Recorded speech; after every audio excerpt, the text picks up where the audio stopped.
Opposition, Keir Starmer. After 13 years in power, trying to blame the Labour Party for his failure to sort out the strikes it's rank pathetic. The Tory party's addiction to sleaze and scandal has done huge damage to this country, and the cost to the public keeps adding up. We've got a justice system letting murderers walk the streets, heart attack victims waiting hours for an ambulance, an economy that's shrinking quicker than his leadership. And even I couldn't quite believe it when I saw that his government is expecting taxpayers to pay the legal fees for the member for Uxbridge defending himself over his lockdown rule breaking. £250,000. Surely even this Prime Minister can put his foot down, stand up to his old boss and tell him he made the mess, he can pick up the bill.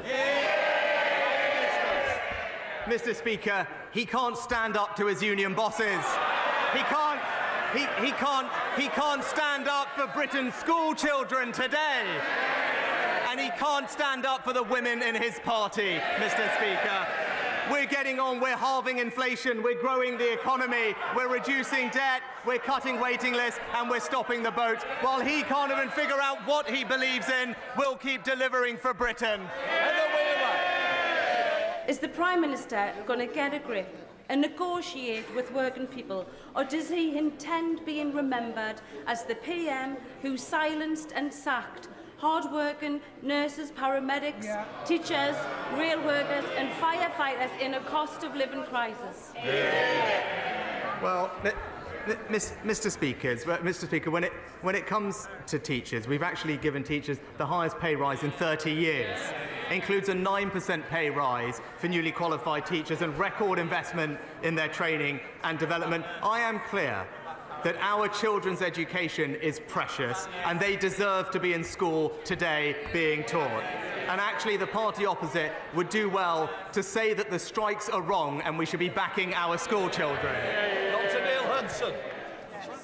Was it a coincidence that the two people who arranged an £800,000 line of credit for the former Prime Minister were both shortlisted for plum jobs at the BBC and the British Council? Prime Minister. Mr. Speaker, as we addressed previously, the appointments process for the BBC chairman is rigorous, it's transparent, it's set out in a public code of conduct, and indeed, was fully supported not just by an expert panel members, but also by the cross-party DCMS Select Committee, including where Labour members described the appointment as impressive. But Mr. Speaker, back this week in terms of what is actually happening to the people of this country, he voted this week with the unions to oppose minimum safety levels. He voted with Just Stop Oil to water down the public order bill. And what do the unions and Just Stop Oil have in common? They bankroll him and his party, Mr. Speaker. So while he sides with extremist protesters and union bosses, we stand up for hard-working Britons and school children. Mr. Speaker, when the Prime Minister briefly emerged from his hibernation at the weekend, he raised more questions than answers. So, in the interests of integrity and accountability, can he set the record straight? Did his now former chair tell government officials that he was under investigation by the taxman before or after the Prime Minister appointed him? Prime Minister. Mr. Speaker, I appointed the independent adviser to investigate this matter fully.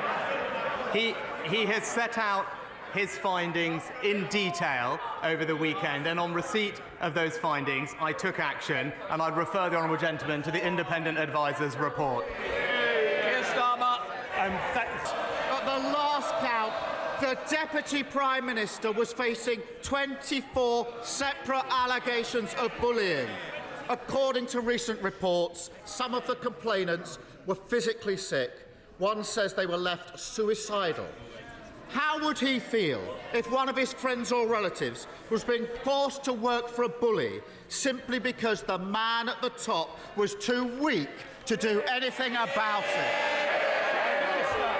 Mr. Speaker, I noticed he didn't say anything about why one of his own MPs describes being in his own party. And Mr. Differ, when I was made aware of formal complaints, I instructed a leading independent KC to conduct an investigation because I take action when these things happen. But what did he say at the weekend? He said at the weekend that hate had been allowed to spread unchallenged in the Labour Party under his predecessor. He was speaking as if he wasn't even there. But he was sitting right next to him, supporting him for 4 long years, not challenging. And it is typical of him, Mr. Speaker, declining to lead, sitting on the fence, carping from the sidelines, and never standing up for a principle that matters. Prime Minister. Keir Starmer. Mr. Speaker, I appointed the independent adviser to investigate this matter fully. He has set out his findings in detail over the weekend, and on receipt of those findings, I took action, and I'd refer the honourable gentleman to the independent adviser's report. Keir Starmer. Oh, come on. Anyone picking up a newspaper in July last year would have known that HMRC and the National Crime Agency were investigating months before he appointed him.